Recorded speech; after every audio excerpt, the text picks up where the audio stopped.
যার চাহিদা যত বেশি কম সে জীবনে নাকি তত বেশি সুখী। ছোটবেলায় আমার মা আমাকে বলতো যে এক্সপেকটেশন লেভেল একদম লো রাখবা, তাহলে জীবনে অনেক ভালো কিছু অ্যাচিভ করতে পারবা। তো আমি বড় হওয়ার সাথে সাথে আর পরিস্থিতির সাথে সাথে একটা জিনিস খুব ভালো করে বুঝে গেছি যে এই জেনারেশনে যাদের চাহিদা অনেক হাই তারা অনেক কিছু সহজে পেয়ে যায়, আর যাদের চাহিদা এক্সপেকটেশন লেভেল লো তারা ওই কম জিনিসটাই পায় না, ওই কম জিনিসটাই কেউ তাদেরকে দিতে চায় না। যে সবাই জানে যে ওকে দিলেও খুশি হবে, না দিলেও খুশি হবে, ওর চাহিদা পূরণ করলেও খুশি হবে, না করলেও খুশি হবে, ওকে দেওয়ার দরকার নেই। আর যারা অনেক বেশি চাহিদা নিয়ে থাকে তাদের ক্ষেত্রে চিন্তা করে যে ওকে না দিলেও মাইন্ড করবে, ও তো এটা চেয়ে বসেছে, ওকে না দিলেও রাগ করবে। আসলে বিষয়গুলো এমন হয়ে গেছে। আমি দেখেছি আমার লাইফে যে আমার ভালোবাসার মানুষ কখনোই আমার কোনো চাহিদা পূরণ করার জন্য কোনো আগ্রহ প্রকাশ করেনি।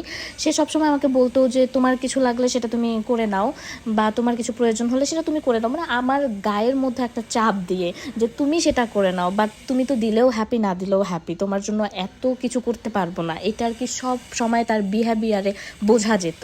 এটা আমি আমার ব্যক্তিগত অভিজ্ঞতা থেকে বলছি, বাট কার কাছে কেমন সেটা বলতে পারবো না। এটা একান্তই আমার আসলে পার্সোনাল একটা জিনিস আমি শেয়ার করলাম।